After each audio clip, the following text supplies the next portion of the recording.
So, lost my track of thought again.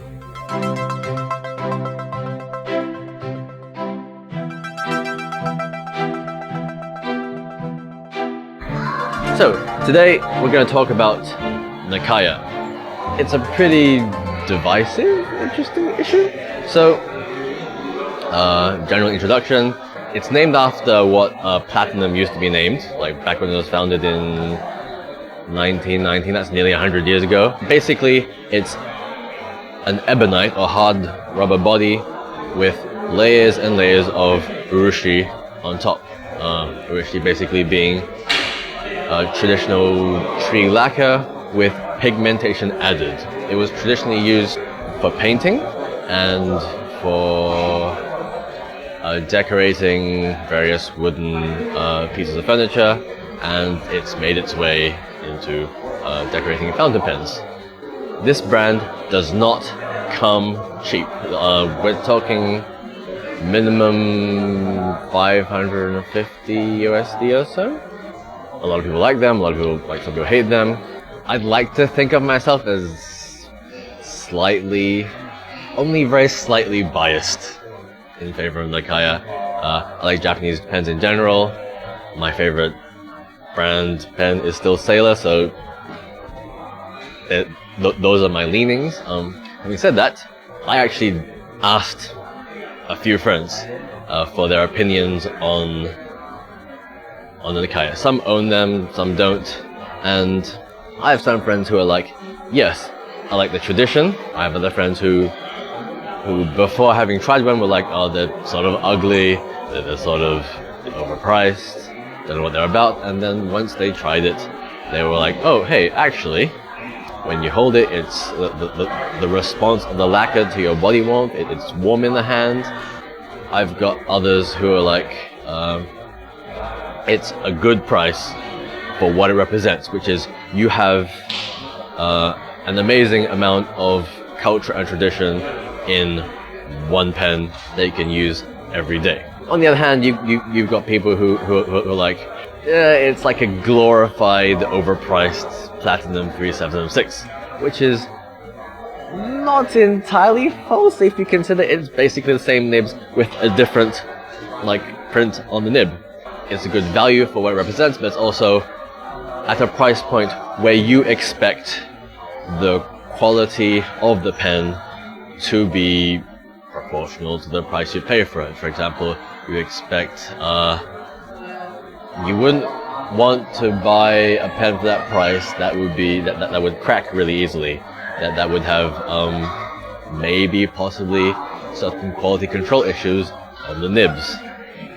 When you buy it, it comes in a nice wooden box, and inside the box, on a padded base, is a pen in a lovely little pen kimono.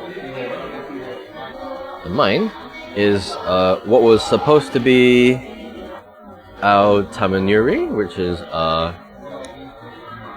supposed to be blue, apparently. I didn't know that. When I saw this, I went to a pen show, I saw this lovely combination of green and black, and I was like, that's pretty. I didn't realize that the green apparently is not intended, but I can't really tell. If I uncap it, it looks like this. The multi-colored lacquering is much more obvious on the edges, and you've got plenty of them right here.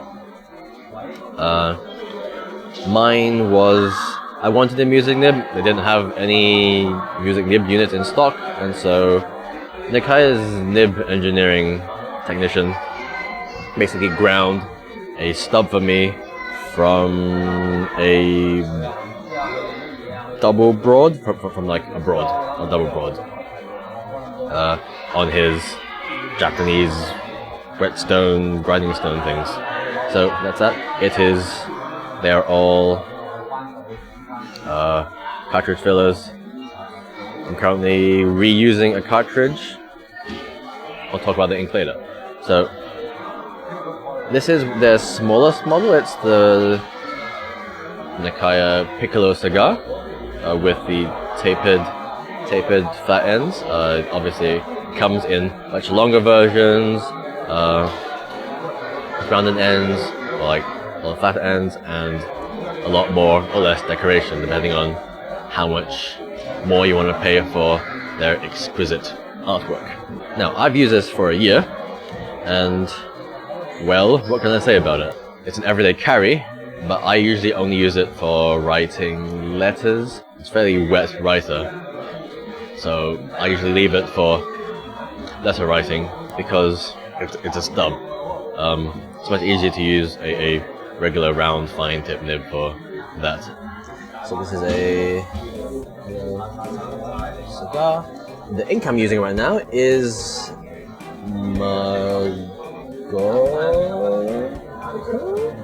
It was the show exclusive from one of the pen shows this year that I attended. It's a Sailor. It's actually just a very bluey blue ink. Quality-wise, it's been a really good experience. It's very light. I think usual averages online put it around like maybe 20 grams. I don't know. I don't weigh my nibs. I don't mind whether I use like a heavy pen or a light pen. The body's really good. I don't cap it, so because I'm very nervous about leaving any sort of mark or micro scratches on any of my pens. The nib, I actually had to work with it myself. So here's the thing. I've been to pen shows like for two separate years, and on both occasions I've had the opportunity to meet some of the pen technicians from Nakaya and Sailor and have them work on my nib. And what happens usually after I receive it back is that the sort of sanding grits they use are a little bit rougher. So what comes out isn't a scratchy nib, it's just a sort of like maybe average or slightly above average rough, like extra rough nib than what I would expect, such as the stub I have here. And also recently this year I had my Sailor King of Pen nib worked on by the junior Nagahara-san, and after receiving it, they've both been a little bit rougher than what I've used to. Not unusable rough, just rougher than my personal preference. So I have touched up on the nibs a little bit with super fine micro mesh I have. I'm not saying all the nibs are rough, I'm just saying the ones I've had special work done on. If you're getting a normal fine, soft fine, medium nib, I have every faith in the quality and smoothness of those. Their tester sets, all the regular nibs are perfectly fine. If I had to compare this pen with anything else, it's very hard to because hardly anyone else does lacquer pens, but if we're just talking performance-wise, it's all in the nib. I like the nib. It's stub, very stubby stub. My only comparisons would be two other stubs I have with me right now. We have the Twisby, which is actually bigger, and a Kaweco Sports. These three are all stubs. The Kaweco is a traditional 1.1 calligraphy stub where it has no tip. It's untipped. It's just that straight metal into the flat section. That is crisper than this stub. Meanwhile, the Twisby 580 1.1, which, as we've established by now, doesn't actually write like a 1.1, it's more like a 1.3 to be honest. That one's closer to the stub I have on my Nakaya. And surprisingly, is the smoothest italic stub I own. So very smooth. And the difference between the Twisby and the Nakaya was far more astounding before I smoothed the Nakaya, and now they're much closer even footing. Other than the fact that I grew up.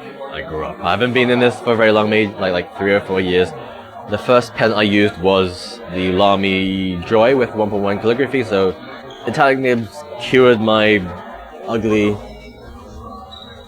writing, so they're great for writing. They give a lot of line variation, with much less effort.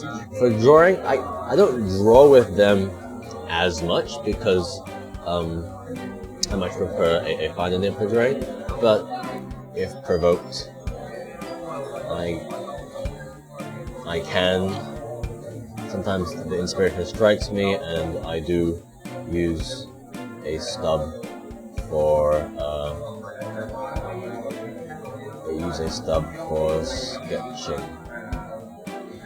I really like the lip and the grip. It stops my fingers from sliding down and catching ink off the nib. The jump from the body to the nib unit, it looks pretty big, but it's very rounded because of the lacquer, so it doesn't really cut in. In terms of general body shape, the Nakaya is pretty close to my favorite body size, which is the Pro Gears, as it has this sort of slight bulge in the middle, which is a little bit of extra girth. I like that.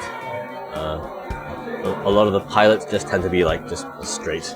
I mean, it's not uncomfortable. I just like a little bit of bulge at the end. Yes. And since it's platinum, it's a heart-shaped breather hole. The initial drawing with metallic nib is mildly annoying, although you can work around the different line variation because of the side strokes and vertical and horizontal strokes.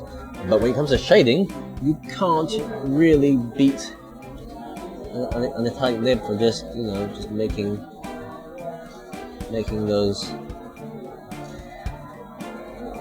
light dark spots. Also, you don't have to draw as much. Can I draw a hedgehog? Yes, I can draw a hedgehog.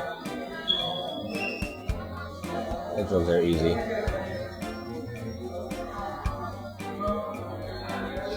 So there you go.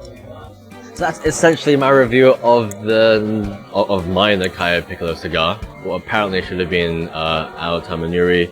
The story is they really wanted to make a sort of blue lined black lacquer sort of thing, but apparently it was very hard to maintain that level of color quality, and all the results apparently ended up green. So it was intended to be blue, but apparently turned out to be green, and so that's why I think around a year ago they had to stop production on that. Nakaya recently released two PDFs in English and Japanese that they would be hiking their prices up for a number of their models.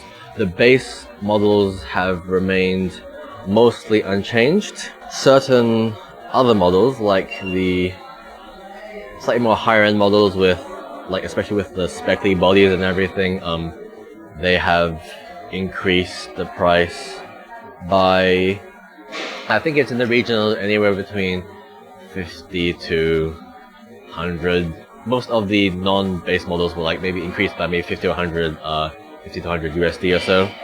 I think one model just went off the roof. I forgot which one. But yeah, that happened and is effective from July 1st. And so if you've placed orders before July 1st, they will still charge you only that lower the original price. I had a mysterious contact who in their certain region of the world, say in the past year, to recently purchased Nakayas, ended up having cracks that Nakaya wouldn't fix. However, that's 2 out of hundreds of whatever models they sell, so it's a tiny percentage, but might be a slightly worrying trend.